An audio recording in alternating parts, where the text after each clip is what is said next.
بسم الله الرحمن الرحیم. ډاکټر صاحبانو، نن موږ فرق کوو د دوه کیمیکل ترمنځ چې هغه کې یو د نیورو ترانسمیټر او بل د هورمونز. نن موږ د دې په دواړو کې موږ نن فرق کوو د دواړو په منځ کې، او نن موږ دغه دواړه پیژنو. راځئ موږ سره اوسئ. ډاکټر صاحبانو، اول موږ راځو د نیورو ترانسمیټر په اړه کې خبرې کوو. neurotransmitter. ډاکټر صاحبانو، neurotransmitter همیش دپاره دا یاد ولرئ، neurotransmitter به ریلیټډ وي د نروس سیستم سره، او دا به همیش لپاره افرازیږي. د دوو ساینپسونو په منځ کې به دا افرازیږي. که چېرې neurotransmitter افراز شي، د نروس سیستم څخه افراز شي او په بلډ کې افراز شي، نو بیا موږ ورته هیڅکله هم دا نشو ویلی چې دا نیورو ترانسمیټر دی. دې ته بیا موږ ډاکټر صاحبانو هارمون وایو.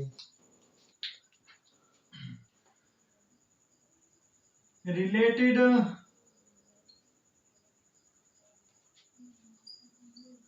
نروس سیستم.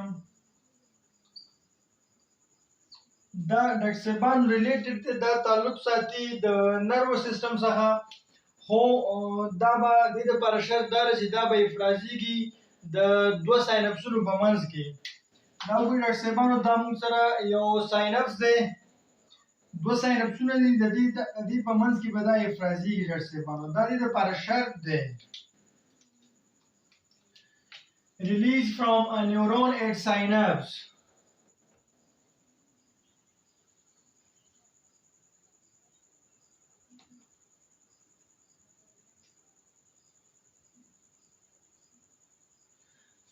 دا شو ډاکټر صاحبانو زمونږ نیورو ترانسمیټر.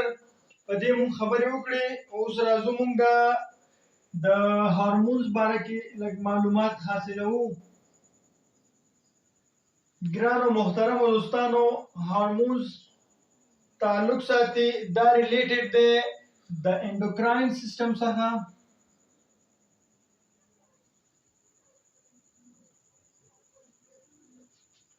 دوستانو، مونږ وویل چې نیورو ترانسمیټر ریلیټډ دی د نروس سیستم سره، خو دا هارمون دی دا د انډوکراین سیستم سره ریلیټډ دی. دغه داسې کېږي ډاکټر صاحبانو، مطلب دا یو سل دی، سل څخه هارمون افرازیږي، ډایرکټ بلډ ته راځي. د دې فرق دا دی، خو چون موږ سره نیورو ترانسمیټر و، دا د دوه ساینپسونو په منځ کې موږ سره سیګریټ کېدلو. نو دا په یاد ولرئ ډاکټر صاحبانو، چې کله یو نیورو ترانسمیټر په بلډ کې افراز شي، نو بیا به ورته موږ څه شی وایو؟ هارمون به ورته وایو ډاکټر صاحبانو. نو دغه و زموږ د نیورو ترانسمیټر او هارمون په منځ کې ډفرنټ موږ معلوم کړو. ډاکټر صاحبانو، که زموږ ویډیو مو خوښه شوې وي نو چینل سره سبسکرایب کړئ. الله مو مل شه.